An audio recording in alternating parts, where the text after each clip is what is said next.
Hello friends, welcome to target GS point. Friends, आज की class में हम बात करने वाले हैं अक्षांश और देशांतर रेखाओं के बीच में। तो अक्षांश और देशांतर रेखाएं क्या होती हैं, इनकी स्थिति कहाँ होती है, ये किस प्रकार से पृथ्वी के मानचित्र में होती हैं, इन्हीं सारी चीज़ों पर आज हम बात करने वाले हैं। दोस्तों, जब हम लोग पढ़ाई करते थे, यानी जब मैं पढ़ाई करता था, अगर मैं अपना पर्सनल एक्सपीरियंस बताऊँ तो ये वाला टॉपिक मुझे बहुत ज़्यादा कठिन लगता था। और हमारे जितने दोस्त भी साथ में पढ़ते थे, लगभग उनको भी ये वाला टॉपिक कम ही समझ में आता था। पर जब हमने बाद में इसको बिल्कुल डिटेल से समझा और पढ़ा, तो फिर ऐसा लगा कि नहीं, ये टॉपिक बहुत ज़्यादा सरल है। तो आज अपनी तरीके से हमने जिस प्रकार से पढ़ा है इसको, उसी तरीके से बिल्कुल मैं आपको समझाऊँगा। और हम आपको ये विश्वास दिलाते हैं कि आपको ये वाली क्लास देखने के बाद आप इसमें से आपका कोई भी डाउट बचेगा नहीं। तो अक्षांश रेखाएँ और देशांतर रेखाएँ क्या होती हैं? तो सबसे पहले हम आपको बता दें कि अक्षांश और देशांतर रेखाएँ पृथ्वी पर खींची गई एक काल्पनिक रेखाएँ होती हैं। अक्षांश रेखाएँ किसी देश की स्थिति और देशांतर रेखाएँ किसी देश के टाइम ज़ोन का पता लगाती हैं, मतलब टाइम ज़ोन का निर्धारण करती हैं।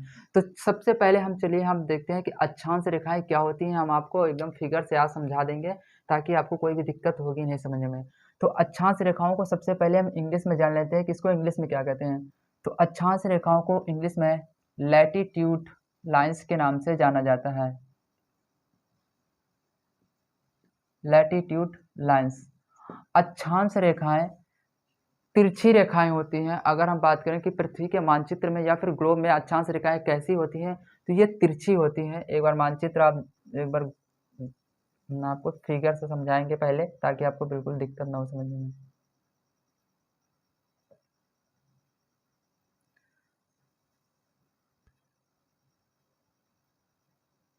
अब इसमें हम बनाते हैं अक्षांश रेखाएं। तो दोस्तों, सबसे पहले जान लेते हैं कि एक भूमध्य रेखा होती है जो पृथ्वी को दो बराबर भागों में बांट देती है। तो भूमध्य रेखा का दूसरा नाम है 0 डिग्री रेखा, विषुवत रेखा या फिर भूमध्य रेखा, और इसी को इंग्लिश में इक्वेटर लाइन के नाम से भी जाना जाता है। तो ये हमारी पृथ्वी को दो बराबर हिस्सों में बांट देती है, 0 डिग्री।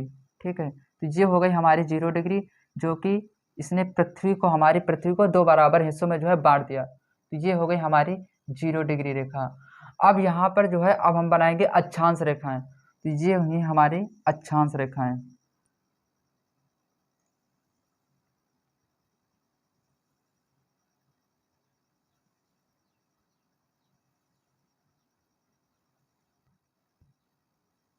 जो तिरछी रेखाएं होती हैं वो अक्षांश रेखाएं, और जो सीधी रेखाएं होती हैं वो देशांतर रेखाएं होती हैं।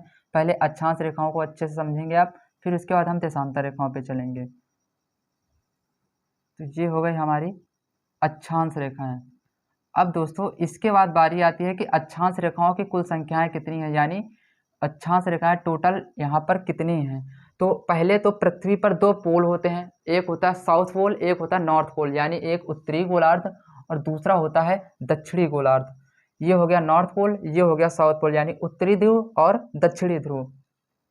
तो अब हम पहले बात करेंगे टोटल ये जो रेखाएं हैं इनकी संख्याएं कितनी हैं। तो दोस्तों, पहले मैं आपको बता दूं कि अक्षांश रेखाओं की संख्या कितनी है। तो जो संख्या है इनकी, ठीक है, अब संख्या इनकी जो ऊपर संख्याएं हैं, ऊपर रेखाएं हैं वो 90, और जो नीचे रेखाएं हैं वो 90।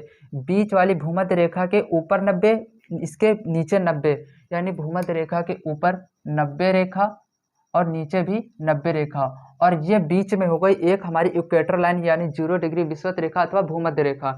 इसको भी मिलाएंगे, इसी में जोड़ेंगे तो हो गई +1, यानी 90 90 180 और +1 टोटल 181 रेखाएं। ठीक है, 181 रेखा अक्षांश रेखाएं टोटल कितनी है। हमारे पृथ्वी पर कितनी रेखाएं हैं अक्षांश रेखाएं, टोटल 181 रेखाएं हैं। अब एक बार हम पहले इसको फिर से समझेंगे कि ये अक्षांश रेखाएं किस प्रकार से 181 बनती है, मतलब कि ये जो 90 रेखाएं ये कैसे 90 हो गई, लेकिन ये कैसे हो गई, इसको भी हम एक बार पहले आपको हम ध्यान से समझ लीजिए। इस बात को भी दूसरे फिगर पे हम इधर समझेंगे इसको। दोस्तों, ये हो गई हमारी भूमध्य रेखा, पृथ्वी के ऊपर नॉर्थ पोल और पृथ्वी के नीचे हो गया हमारा साउथ पोल। अब हम नॉर्थ पोल और साउथ पोल को अगर हम किसी एक रेखा से, अगर यहाँ लंब अगर डाल के हम इसको अगर मिला देते हैं ऐसे, तो अब ये हो गई ये एक लंब पड़ गया इस पे। अब हम इस भूमध्य रेखा को और नॉर्थ पोल और साउथ पोल मिलाने वाली रेखा को अगर हम देखें कि इन दोनों के बीच में कितने डिग्री का कोण बन रहा है, तो इन दोनों के बीच में 90 डिग्री का कोण बन रहा है। यानी नॉर्थ पोल और भूमध्य रेखा के बीच 90 डिग्री, साउथ पोल और भूमध्य रेखा के बीच भी 90 डिग्री। तो ये हो गया 90 डिग्री। और आपकी जानकारी के लिए हम फिर से बता दें कि दो अक्षांश रेखाओं के बीच की दूरी 1 डिग्री होती है, और अगर किलोमीटर में बात की जाए तो 111 किलोमीटर होती है। मतलब कि अगर एक अक्षांश रेखा ये है और दूसरी अक्षांश रेखा ये है, तो इन दोनों के बीच में कितनी दूरी है? 1 डिग्री।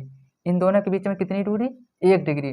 तो टोटल अगर ऊपर 90 डिग्री है बन रहा है, ऊपर अगर 90 डिग्री बन रहा है और नीचे 90 डिग्री बन रहा है, तो कितनी हो गई? यानी 90 रेखाएं ऊपर हो गई और 90 रेखाएं नीचे हो गई। तो आई होप आपको ये समझ में आ गया होगा कि अब किस प्रकार से जो है ये 90 रेखाएं जो है इनका निर्धारण किया गया है। तो ये जो है इसका कुछ ये प्रोसेस था।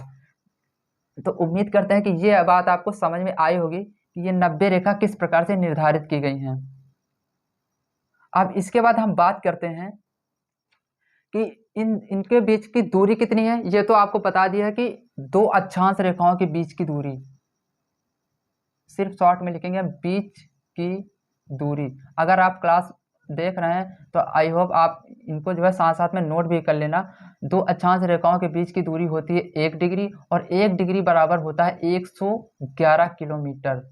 ठीक है, ये हो गई हमारे दूसरी क्वेश्चन, यहाँ पे आंसर निकल गया इसका। ठीक है, अब इसके बाद हम बात करेंगे कि ये इन अक्षांश रेखाओं के बीच में जो ये स्पेस बना है इसको क्या बोलते हैं। तो इसको दोस्तों बोलते हैं कटिबंध। क्या बोलते हैं इसको? इसको बोलते हैं कटिबंध। ठीक है, अब अक्षांश रेखाओं का काम क्या होता है? तो इनका काम होता है किसी देश की स्थिति का पता लगाना। कार्य किसी देश की स्थिति का पता लगाना।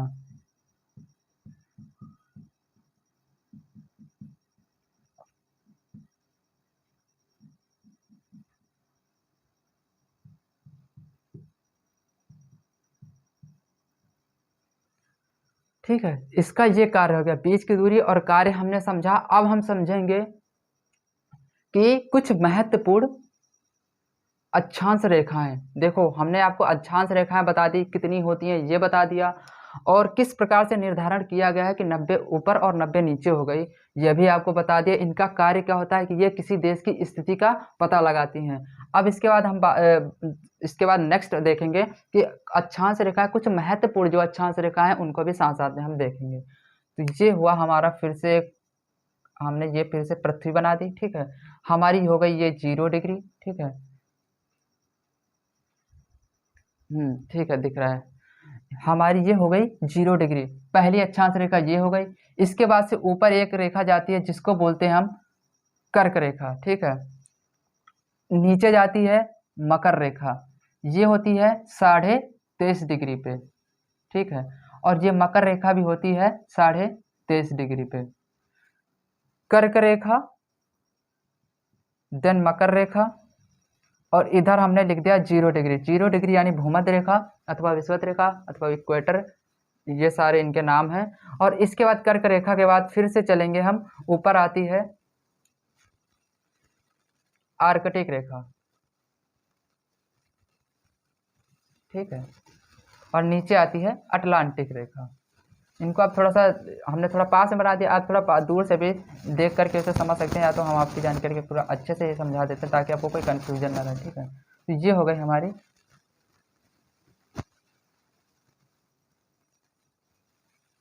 ठीक है, ये कर्क रेखा हो गई और दूसरी हो गई मकर रेखा। इसके बाद हम चलेंगे, ऊपर हो गई आर्कटिक रेखा, आर्कटिक रेखा, और इसके बाद नीचे जो आएगी वो होगी अटलांटिक रेखा।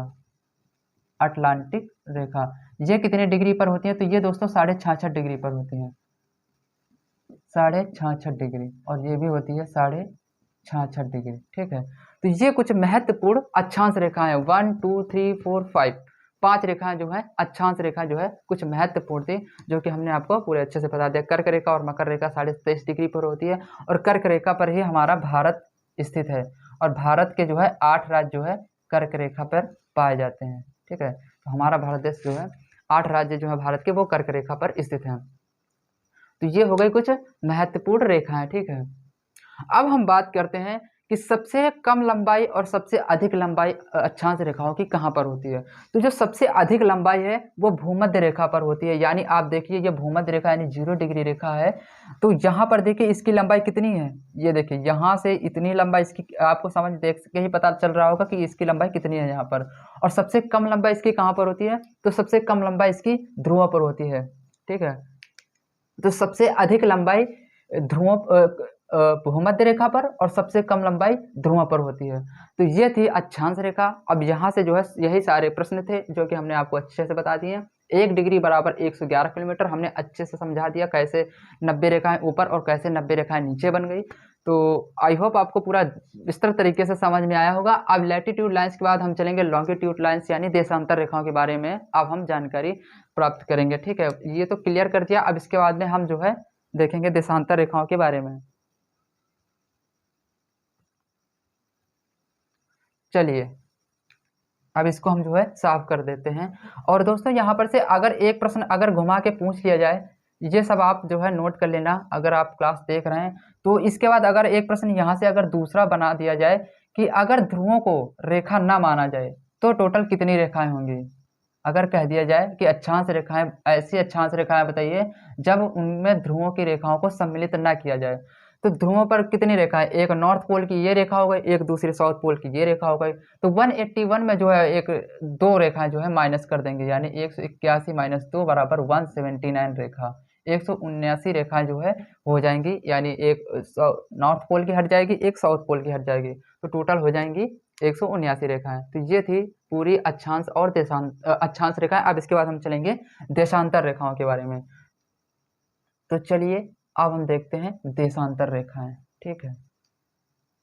इसी में हम जो है इसको बना देंगे, देशांतर रेखा को भी इसी में जो है हम कवर करेंगे। ये जो अक्षांश रेखाएं थी वो तिरछी थी और देशांतर रेखाएं कैसी होंगी, वो सीधी होंगी, यानी खड़ी लाइनें जो होती हैं वो देशांतर रेखाएं होती हैं। तो अब चलो इनका भी जितना पूरा क्वेश्चन है इनको भी जो है हम साथ साथ में सॉल्व करेंगे। चलो